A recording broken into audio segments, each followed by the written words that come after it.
Anak ini sangat polos. Dia akan memberi makan harimau.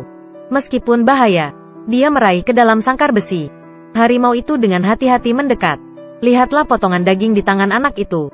Cium bau. Untungnya, ayah bocah itu muncul tepat waktu dan menyelamatkannya. Dia menyalahkan putranya. Jika dia tidak muncul tepat waktu, maka dia telah kehilangan setidaknya satu lengan. Tapi anak itu berkata, setiap hewan memiliki jiwa. Mereka tidak akan menyakitinya. Jadi ayahnya memberinya pelajaran praktis. Dia mengirim seseorang untuk menemukan seekor kambing. Kemudian diikat di luar pintu kandang. Lalu lepaskan harimau. Jelas ayah benar. Anak laki-laki itu menghafal pelajaran ini. Bertahun-tahun kemudian, bocah itu tumbuh dewasa. Namanya Pai. Kebun binatang ini milik keluarganya. Keluarga mereka kaya, tetapi karena kerusuhan India, jadi seluruh keluarga harus berimigrasi ke Kanada. Ketika mereka pergi, membawa semua binatang bersama mereka. Tapi malam itu, badai besar menimpa kapal. Air laut masuk. Pai bergegas ke kamarnya untuk menyelamatkan orang tuanya. Tapi sudah terlambat. Dia terlempar dari kapal cadangan. Seekor zebra melompat turun, tekan pada tali. Jadi mereka jatuh. Dalam kegelapan, Pi melihat bayangan seseorang. Dia buru-buru melemparkan pelampung berenang. Kemudian tarik orang itu kembali. Tetapi jika melihat lebih dekat, akan melihat. Ternyata harimau di kebun binatang. Karena takut pada harimau, Pai bergantung di sisi perahu sepanjang malam. Dia merangkak ke atas kapal. Tapi harimau itu tidak terlihat. Hanya seekor zebra dengan kaki patah yang tersisa. Tiba-tiba seekor hiena muncul. Pai takut kembali ke sisi perahu. Pada saat ini, orang utan melayang ke tempat perlindungan ini memiliki anggota lain. Tapi itu tidak bertahan lama. Hiena lapar menyerang zebra. Jadi zebra digigit sampai mati. Pai menyadari jika tetap seperti ini, dia juga akan menjadi makanan untuk itu. Jadi dia menggunakan pelampung untuk membuat rakit tentang untuk turun. Kemudian hiena menyerang orang utan. Siapa sangka orang utan itu menonjok hiena dan terjatuh. Pai bersenang. Kemudian hiena bermain tidak adil. Itu menyelinap. Jadi orang utan digigit sampai mati. Pai dengan marah mengeluarkan pisau dan mempertaruhkan nyawanya dengan itu. Kemari, keluar di sini. Setelah menggigit hiena, harimau itu bergegas menuju Pai. Tapi untung perahunya oleng. Jadi harimau itu tidak tahan berdiri. Akhirnya menyerah. Pai mengambil kesempatan itu untuk mencari makanan. Dia makan untuk mendapatkan kembali kekuatannya. Seekor tikus di dalamnya. Dapatkan perhatian dia. Pada saat ini, harimau itu bergegas lagi. Di saat mendesak, Pai menangkap tikus dan melemparkannya ke mulutnya. Tikus itu tertelan. Pai mengambil kesempatan untuk melompat dari rakit. Malam itu, harimau memakan zebra. Lalu lihat Pai di kejauhan. Pai gemetar ketakutan. Dia tahu akan mati kalau terus seperti ini. Jadi dia merencanakan sesuai dengan buku tangan penyelamat. Yang pertama adalah untuk menyimpan air hujan. Kemudian gunakan pisau untuk menandai tanggal. Tapi yang paling penting, dia harus menjinakkan harimau ini. Dia membalikkan perahu ke samping. Karena dengan begitu akan lebih bergoyang. Dia menggunakan suara seruling untuk membuat harimau mabuk laut. Setelah mencoba yang tak terhitung jumlahnya, dia melompat ke atas perahu. Lalu berteriak pada harimau, klaim kedaulatan. Dia kencing di atas perahu untuk menandai wilayah. Tapi harimau itu tidak mendengarkan. Itu berbalik dan kencing di wajah Pai. Tidak ada jalan lain. Pai harus memancing untuk memberi makan harimau. Hanya saat harimau kenyang, hanya dengan begitu dia akan aman. Tapi kekuatan makan harimau lebih besar dari yang dia kira. Kecepatan memancing Pai. Tidak ada waktu untuk memuaskan perutnya. Harimau melihat makanan tepat di depan matanya. Langsung lompat. Tapi Raja Hutan berada di bawah air seolah-olah giginya hilang. Tidak bisa menangkap ikan. Pai hampir menertawai. Kemudian tepat setelah itu, harimau itu berenang menuju Pai. Pai buru-buru melompat ke atas perahu. Dan tarik rakit ke atas. Permukaan perahu licin sehingga tidak bisa dinaiki. Pai mengangkat kapak untuk membunuhnya. Tapi saat melihat ke mata harimau, Anda telah melunak hati. Pai ragu-ragu untuk waktu yang lama. Kemudian malam itu, dia melempar papan. Harimau terselamatkan. Dan Pai kembali ke rakit kecilnya. Saat pagi, dia mengantarkan semua makanan. Naik rakit sendiri.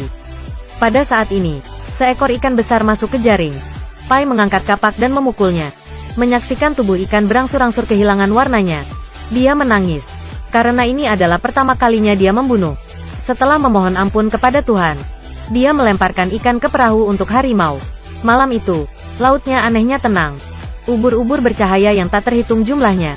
Pai sangat gembira dengan adegan ini. Tapi kemudian seekor paus tiba-tiba melompat. Perahu terbalik. Hampir semua makanan jatuh ke air. Waktu yang lama berlalu. Mereka tidak punya makanan lagi. Harimau itu menunjukkan wajah galak lagi. Tapi seekor ikan tiba-tiba mengenai wajah Pai.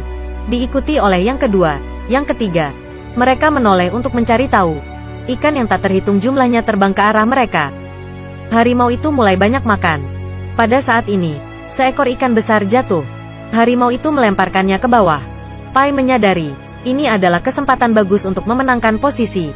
Dia memasukkan tongkat kayu ke dalam mulut harimau.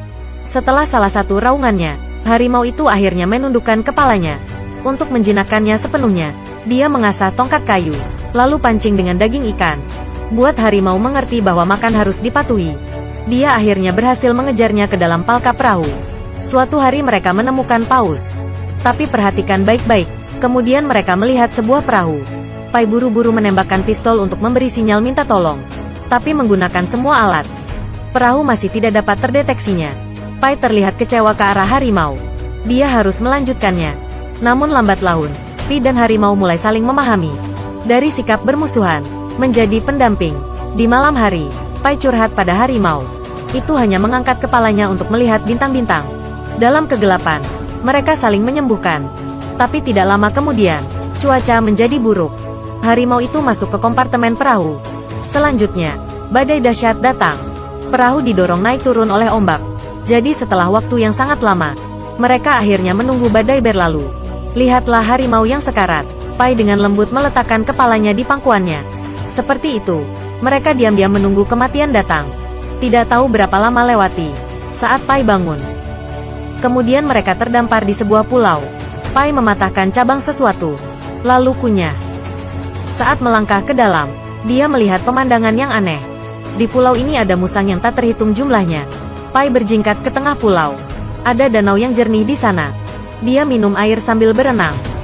Nikmati waktu di sini. Harimau juga menikmati makanan lengkap dengan musang. Saat malam, Pai berniat tidur di pohon. Tiba-tiba, musang bergegas ke hutan. Mereka bersembunyi di pohon. Pada malam hari, dia dibangunkan oleh musang. Menunduk. Dia melihat danau memancarkan cahaya biru. Di tengah danau ada tumpukan tulang binatang. Ternyata pada malam hari, air danau akan menjadi air asam dengan zat korosif yang kuat. Pai sembarangan memetik satu bunga dari pohon. Buka kelopaknya. Di dalamnya ada gigi manusia. Sekarang, lihat dari jauh. Pulau seperti wanita. Ternyata pulau ini makan orang. Pai menyadari bahaya. Dia memutuskan untuk pergi. Sebelum pergi, dia menyiapkan minuman ringan dan makanan. Lalu teriakkan nama harimau. Harimau mendengar panggilan itu dan melompat ke perahu. Begitu saja, Pai dan harimau terus melayang. Mereka selamat di laut setelah 227 hari. Melayang melintasi lautan. Akhirnya, mereka mencapai pantai Meksiko. Pai pingsan di pasir karena kelelahan. Harimau melompat dari perahu. Sekarang dia kurus juga. Tapi harimau meninggalkan hutan tanpa melihat ke belakang. Beberapa jam kemudian, orang di sekitar menemukan Pai. Ketika dia diselamatkan, dia menangis. Pai menangis bukan karena dia diselamatkan. Itu karena harimau tidak peduli padanya. Tidak lama kemudian, orang-orang dari perusahaan pembuat perahu datang untuk menyelidiki. Satu-satunya yang tersisa hidup, Pai menceritakan perjalanan istimewa bersama harimau. Tapi orang yang datang untuk menyelidiki, tunjukkan banyak detail yang tidak logis. Contohnya, orang hutan yang hanyut. Jelas tidak bisa mengerti. Menyingkir, Pai harus menceritakan kisah lain. Kali ini, ada 4 yang selamat. Setelah kapal tenggelam, Pai, ibu, pelaut dan koki beruntung bisa naik perahu cadangan. Pelaut jatuh dan kakinya patah. Beberapa hari kemudian, koki yang membunuh pelaut dan berniat memakan orang itu. Ibu Pai melihat ini dan bertengkar dengan koki. Untuk melindungi anaknya, dia dibunuh oleh koki. Koki membuang tubuh ibu Pai ke laut untuk memberi makan hiu. Karena marah, Pai membunuh koki, lalu makan dia. Jadi pelaut itu zebra. Kokinya adalah hiena. Ibu adalah orang hutan yang melindungi Pai. Dan harimau itu adalah Pai. Ketika mereka diselamatkan, harimau itu langsung masuk ke hutan. Itu berarti Pai telah melepaskan ambisi di hatinya. Pilih kejujuran. Bertahun-tahun kemudian, seorang penulis mendekati Pai. Pai menceritakan dua cerita ini kepada orang itu. Setelah mendengarkan, penulis bertanya kepada Pai, "Lagi pula, cerita mana yang benar?" Pai bertanya balik, "Mana cerita yang menurut Anda benar?"